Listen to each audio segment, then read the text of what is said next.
Hi there, another short video. Absolutely minimal editing on this one. You'll love it.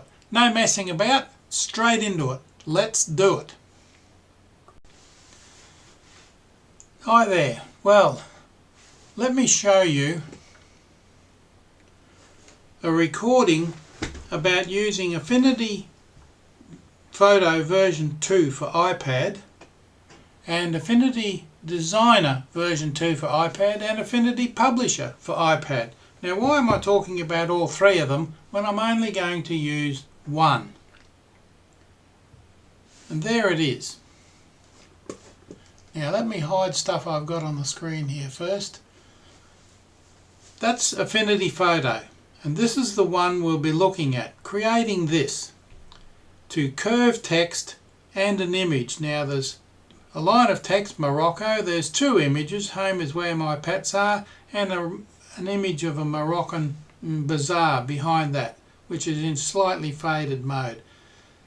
There's one part of the process. Let me reduce that in size. There we go. And there's another part of the process over there. So you can see that Affinity Photo version 2 for iPad has just about everything you'd want to be doing in Affinity Photo, and this is really good. Let me hop out of that, and you can see what we've got there is the home screen. Let's bring up Affinity Designer. Now there's some things I've been working on in Affinity Designer. They're live docs, you can see those. There's the sample docs. That's all the different samples that you can get on Affinity Designer. We'll close that and bring up Affinity Publisher on the iPad, version 2.3. I hadn't loaded that already. Now there's a book I'm working on called AI Calorie Counted Meals. There's the cover for the AI Calorie Counted Meals. Very good. Affinity Publisher. So if you really want to publish anything, Affinity Publisher will do it.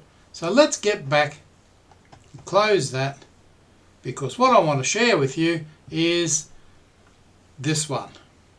Live docs, that's what we're working on. And okay, now let's proceed and I'll show you exactly how I've done this one. Just too much magic. Okay? Very minimal editing, very minimal anything. Just how to do it.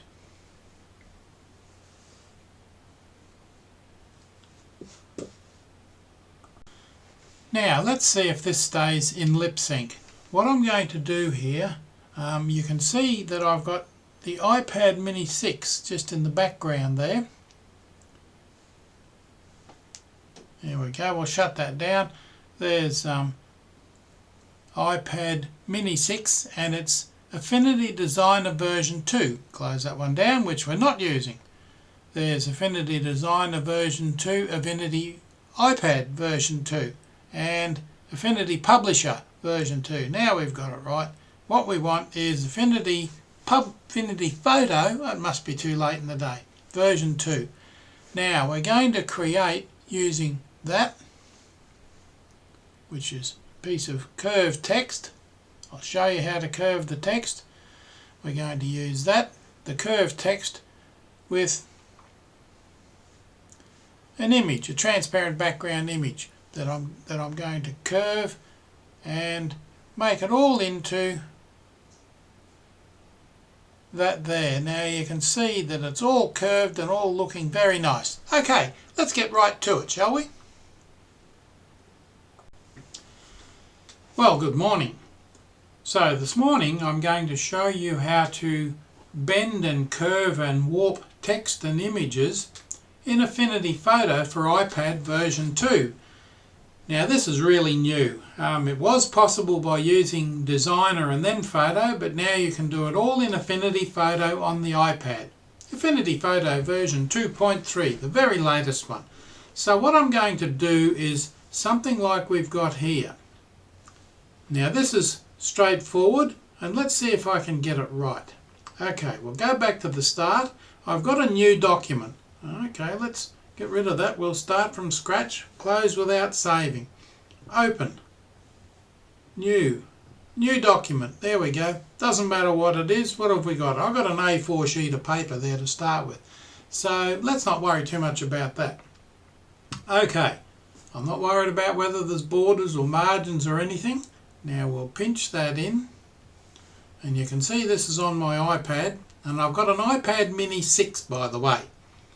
So let's see what we do to start with. Now I'll sit forward a little bit because I've got the iPad sort of resting on the desk. Now what I want to do is put some text in here to start with. So I need a little box to put it in. Now we've got a rectangle. I'll just drag that out there. I've got snapping just turned on. Select the move tool. There we go. There's snapping right on the center. Couldn't get better than that. Now I want to be able to modify this. So what I'm going to do is convert it to curves. Convert to curves is there. Okay, now you can see it's curves because in each corner it's now a square. Let me go back a little bit. Undo it. Now it's little round dots in the corners and on the side. But if I go back to convert to curves, I'm just using the little buttons down the side here. The redo and undo and do again buttons. Okay, now we've got a curve there, and you can see that in the drop down layer panel. It tells you it's a curve. Now what I want to do in the curve is put some text in there and move it about. So we go right down to the bottom here, bottom left hand corner. You can see that there. Click on artistic text. Now this is very careful. I've got an Apple Pencil 2 here, and you can see the blue line of the rectangle. I want to start it on the bottom of the rectangle about halfway between the 2 points. So I've just got to very carefully touch the pen on the blue line. There it is.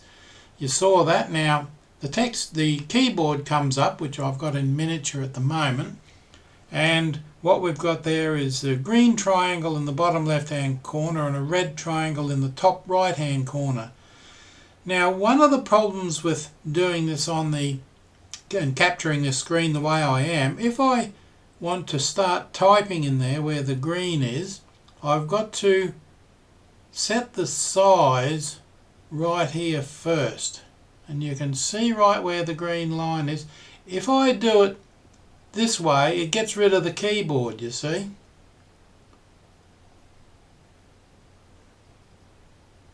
And then I have to mess around to get the keyboard back. There it is. Okay, it stayed there this time. So that's a little bit fiddly. That may not happen on your iPad. Okay, this is an iPad mini 6. It's a year and a half old. So maybe the new one's a little bit faster than that. Now, I want to put a word in there. Let's see if we can use the same font as I was using. Here we go. Acme Secret Agent. That's the one we want. I'll just use the regular one. Acme Secret Agent regular, and put Morocco, and I'll type that in there. Now you might think, oh, that's not really in the center of that rectangle, but you grab hold of the green triangle with the pen tip and just move it across near the O of Morocco. You can put guidelines in there if you like, so you can see what you're doing, or a grid even, so you can see what you're doing. Now that we've got Morocco in there, you can move that up and down in the rectangle if you like. It doesn't really matter. Let's go back and grab hold of the handle here, the move tool. And you can see I can move that down there. Now I want to go back here. I want to put a curve in that. So I go down to where the pen tool is, bottom left hand side. I just knocked it out of the way. I don't want the pen tool. What I want is the node tool. So you grab hold of the node tool. Make sure you've got the box selected and the node tool selected. Now at 0 point you can see that there's no width of the node because I'm not worried about that. Now this is where I should have put in a guideline myself. So you just use the pen to get hold of the top line in the bar, drag that up to a nice curve.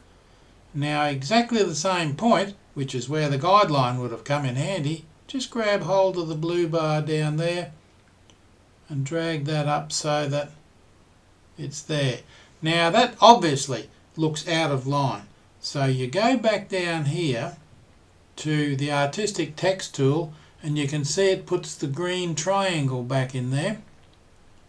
Now you just move that across so the O's at the top of the arc. Doesn't that look wonderful? Very nice.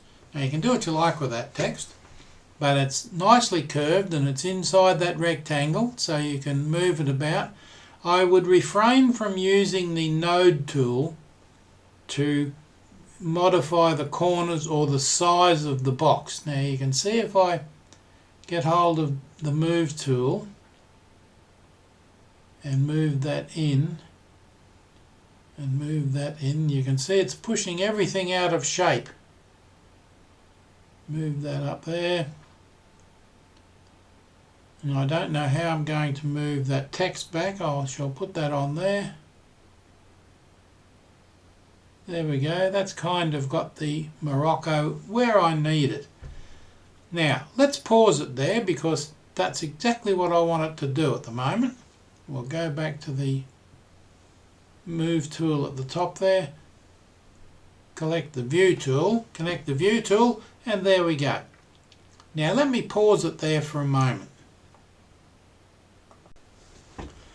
Now let's continue this with the addition of a little graphic that I've put in here, and it's hidden at the moment. You can see it's the bottom layer over here.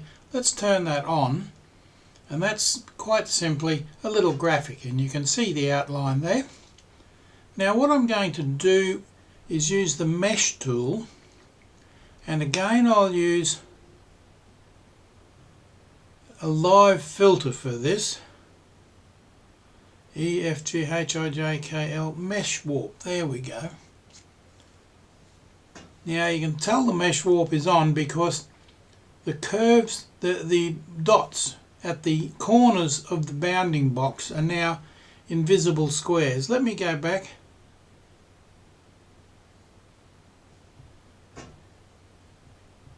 Oh, it won't go back. Okay. That's alright, doesn't matter. You can see it's there. Put that down there. Turn it on. That's the mesh warp layer. And we can again drag that box up.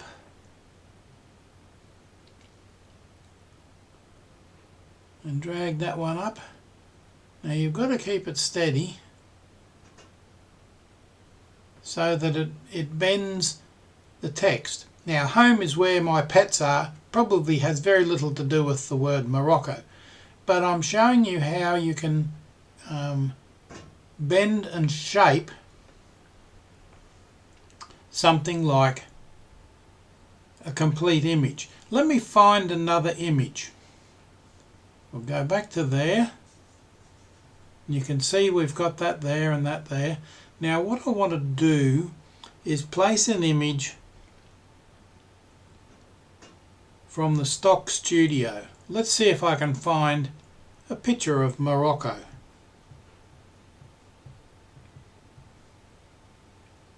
On Pixabay maybe? Oh, look at that. There's lots of pictures of Morocco. Now, there's a nice one full of colours and lights. Let's drag that in there. Put it about the centre. Now just leave that go. That's downloading. Obviously way too big. That's okay. We've got that there and you can see it's the top image. Let's go to transform, the transform studio. We'll put the anchor at the centre. See down the bottom there, left or centre. We want it centred. Now it's obviously 1728 by 2592 points. Let's lock the aspect ratio there and we'll reduce it in size by just scrolling down. You can see that's reducing in size. We want it right down so that it's just filling the bounding box. Now snapping is on and the move tool is on. So let's just, there we go. Oh, I've just moved it slightly. Now it's absolutely dead center there.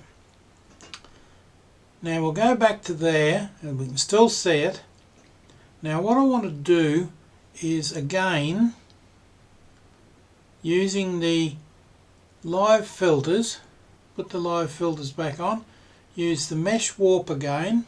You can see the corners of that rectangle and now the little square transparent boxes again, because what I want to do is squeeze that in,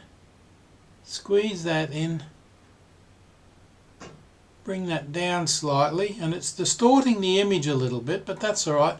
Now that looks somewhat more like what you might see as, let's see, a Moroccan shape. Could be a footstool or something like that.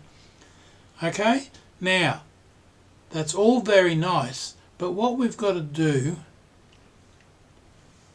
is go back to the move tool. That sits that there. Excuse me. Now because the other images are transparent, we can move this one completely down to the bottom, and you can see that they show up there. There's Morocco. Home is where my pets are, is the text over the top of it. Now that lower image is very intense and you can't see our text through it. Now we can change the text color and we can change the my pets image, but let's go and adjust the transparency somewhat. So there's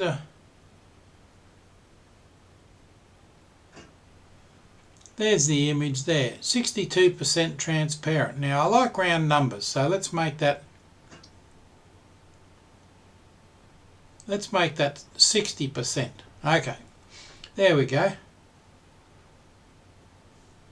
Layer options. Now let's change that from image to Morocco scene. Okay, so we know what that layer is, and you can see there, Morocco scene. Home is where the pets are, and that one there is Morocco. So every layer has its own name, which is what we want. Now we could go back to the Morocco scene. I'm not too sure I really like it the way it is. Let's bring the opacity back up. We'll go back out there and we'll keep that selected. And let's scroll down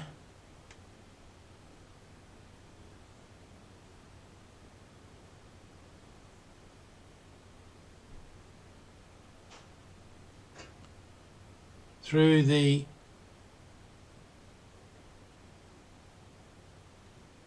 and it won't react with anything underneath it because it's not actually underneath. There's nothing underneath it. So let's go back to normal and let's place it on the top.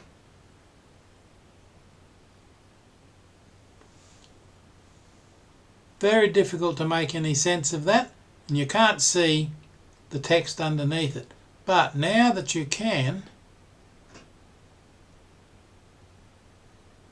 now you can see the text underneath it.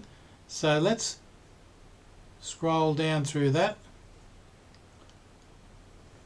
See if there's one of those.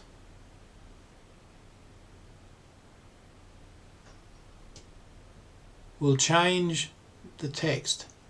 You can see there's all sorts of differences coming up there. Now there's a hard light, that's got Morocco. Pin light, vivid light. Vivid light brings it up quite bright. Overlay probably gives the best tone for it.